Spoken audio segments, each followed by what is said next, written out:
Hey everybody, Flip and Danny here, founders of the Freedom Real Estate Group family of companies, and welcome to another episode of our podcast called Freedom Through Passive Income. That's right, and today's episode is called The Damage That Emotions Have on Investing. Yes, and we referred to this in a previous episode, and I said, if you're listening to this one, you better go watch the emotion one. You better go watch that one.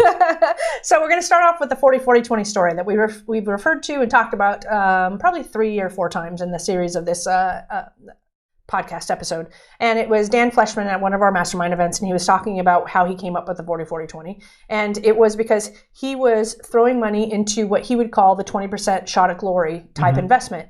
And there was an article, I think, written about it, and it started to tank, and he got emotional and pulled his money out right before it skyrocketed. And he just thought, man, why did I do that? Why did I, and he tells the story better, and I don't even know if it's 100% accurate, just the summary that I just did, but it was the story that brought him to, I should have just left my money alone, and it brought him to describing this 40-40-20 of saying, I want my 40% here, 40% here, and 20%, I'm just going to light it on fire, and that's not his words, but we use it all the time. We're going to light it on fire, and that is our shot at glory money, but we're going to leave it alone. And now I feel good about leaving it alone because I took the time to define what that was and what I felt comfortable with.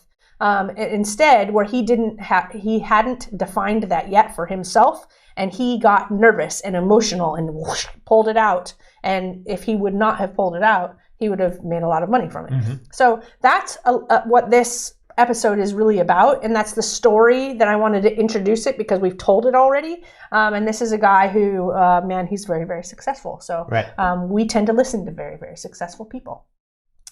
So I'll let you share the 2 studies that we read about yesterday. Right. And so, and real quick about the 40-40-20, I keep getting 20. I've been talking amongst myself, and I think I need to get more than 20. Okay. Any day now, it's going to skyrocket. And it's going to go back to what I put in. The 2 case studies done over a 20-year period, the S&P 500 index averaged 6 to 7.7%. So 6 to 7.7, right?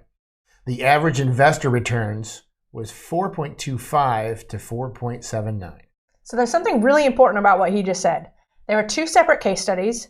They were done over different periods of time. Both of them were 20-year studies, but different years, right? And so what was the S&P 500 average? 6 to 7.7. Okay, so that's the return that it got over the, one was 6, one was 7.7. And then the average investor, what did they make? 4.25 or 4.79. Okay, so the question everybody should be asking right now is why? Why did the average investor make less than in that period of time than the actual S&P 500. What was it, Flippy Flip? Because they were emotional. Yes, because they invest when things are going up and they pull their money out when things are going down. Exactly the story that Dan told us when he explained the 40-40-20 rule. Yeah, and so our emotions, well, they do a lot of things, but they do cause us to overreact during times of uncertainty. Like, oh, it's going up, it's going to go down, it's going to go down. I got to take it out now before I lose any money, and then it just keeps going up. And this is definitely affects us, especially the older we get. Yes. And it's one thing that plus once we started doing real estate investing, the first couple of properties I know I got a little emotional. I'm like, that's a sweet looking house. I want to get that one. Not it made a lot of money. It looked nice. Yeah.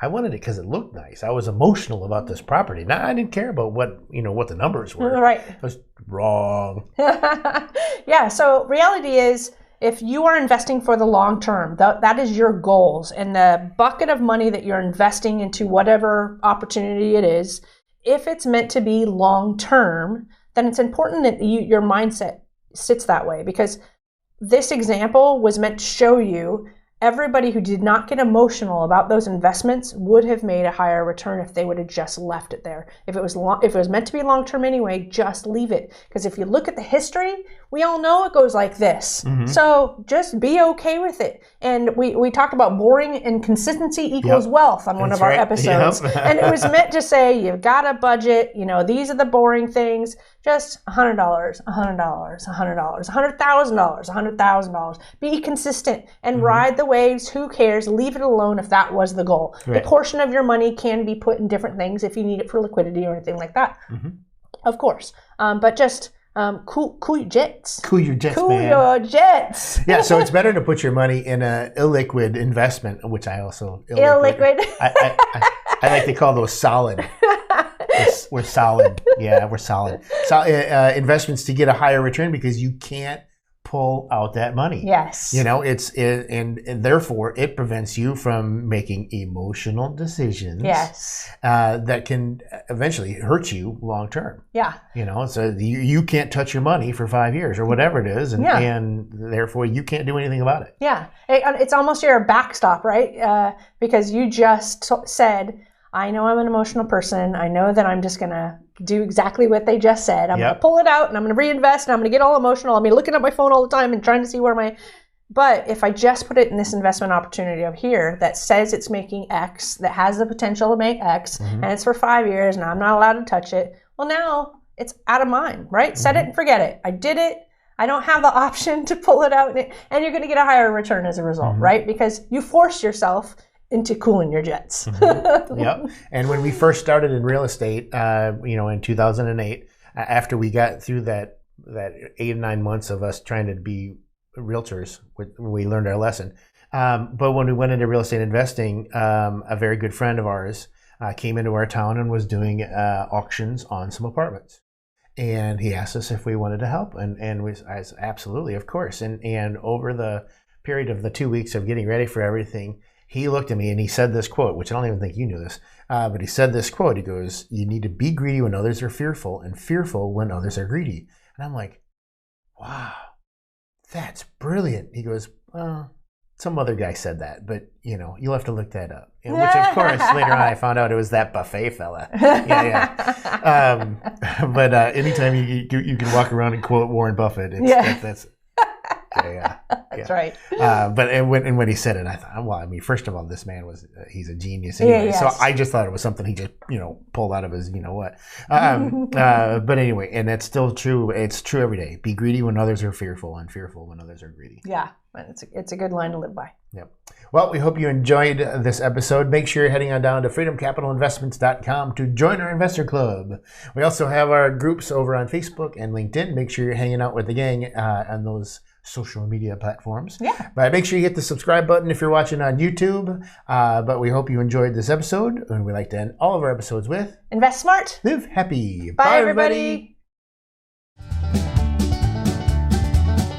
Nothing on this show should be considered specific, personal, or professional advice. Please consult an appropriate tax, legal, real estate, financial, or business professional for individualized advice. Opinions and information on this show are not guaranteed. All investment strategies have the potential for profit or loss, y'all.